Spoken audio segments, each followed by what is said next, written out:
سیدنا فاروق اعظم رضی اللہ تعالیٰ عنہ کی شہادت کے بعد سیدنا عثمان غنی رضی اللہ تعالیٰ عنہ مسلمانوں کے تیسرے خلیفہ مقرر ہوئے۔ اب سیدنا عثمان غنی رضی اللہ تعالیٰ عنہ اور سیدنا حسین رضی اللہ تعالیٰ عنہ خاندان علی کی آپس میں جو رشتہ داری ہے وہ تو یہ ہے، سیدنا عثمان غنی رضی اللہ تعالیٰ عنہ کے نکاح میں نبی علیہ الصلوۃ والسلام کی 2 صاحبزادیاں ہیں، اور سیدنا علی رضی اللہ تعالیٰ عنہ کے نکاح میں نبی علیہ السلام کی 1 صاحبزادی ہیں۔ اب اس رشتے کے اعتبار سے سیدنا علی اور سیدنا عثمان غنی رضی اللہ عنہ آپس میں ہم زلف ہوئے، اور سیدنا عثمان غنی رضی اللہ تعالیٰ عنہ سیدنا حسنین رضی اللہ عنہ کے خالو اور دور خالو ہوئے۔ یہ تو آپس کا رشتہ اور محبتیں ہیں، اور آپس میں آنا جانا، ظاہر بانجے خالہ کے گھر میں آتے جاتے ہیں اور تعلق اور واسطہ ہوتا ہے، عمومی طور پر آنا جانا رہتا ہے۔ اس کے ساتھ ساتھ سیدنا حسین رضی اللہ تعالیٰ عنہ سیدنا عثمان غنی رضی اللہ تعالیٰ عنہ کے دور میں جوانی کے عالم میں تھے، تو اللہ نے جوانی عطا کی تھی۔ خلافت کے دور میں سیدنا حسین رضی اللہ تعالیٰ عنہ نے اسلامی لشکر جہادی تنظیموں میں بھی شرکت کی، افریقہ کی لڑائی میں، تبرستان کی لڑائی میں شرکت کی، اور وہاں کا مال غنیمت اکٹھا کیا۔ اب اگر جو لوگ سیدنا عثمان غنی رضی اللہ تعالیٰ عنہ کو خلیفہ برحق نہیں کہتے، غاصب مانتے ہیں خلفائے ثلاثہ کو، ان سے یہ سوال کروں گا کہ اگر یہ خلافت غاصبانہ ہو تو غاصبانہ خلافت میں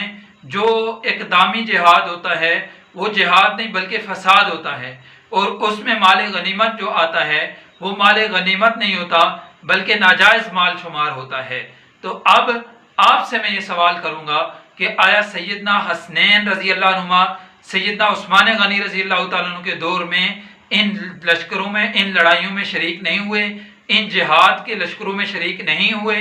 اگر ہوئے ہیں اور حقیقت میں بھی ہوئے ہیں، تاریخ اس بات کی گواہ ہے، تو پھر میں آپ سے پوچھوں گا کہ سیدنا حسنین رضی اللہ عنہ نے یہ جہاد کیا ہے یا فساد کیا ہے؟ یہ آپ کے سر پر سوال ہے۔ ہم تو خلفائے ثلاثہ کو برحق مانتے ہیں اور اس کو جہاد مانتے ہیں، اور اسلام کا 5واں رکن ہی نہیں بلکہ اسلامی پرچم کو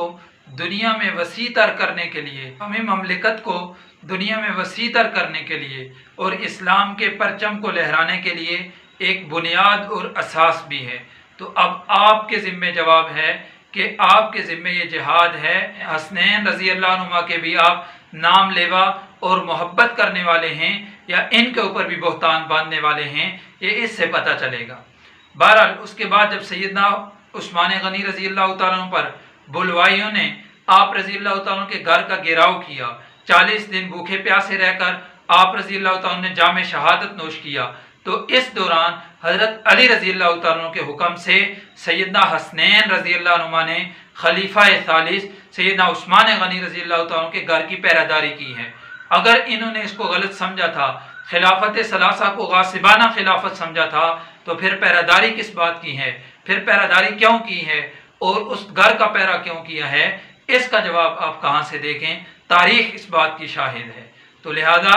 جو لوگ سیدنا حسین رضی اللہ تعالیٰ عنہ، سیدنا علی المرتضیٰ رضی اللہ تعالیٰ عنہ، خاندان رسول، اہل بیت کا نام لے کر صحابہ پر تبرہ بازی کرتے ہیں، ان کا اہل بیت کے کردار سے، اہل بیت کے عمل سے، اہل بیت کی محبت اور مودت سے دور دور کا کوئی تعلق نہیں۔ اللہ رب العزت ہمیں صحابہ کی محبت اور اطاعت بھی عطا فرمائے، اہل بیت سے محبت اور اطاعت بھی نصیب فرمائے۔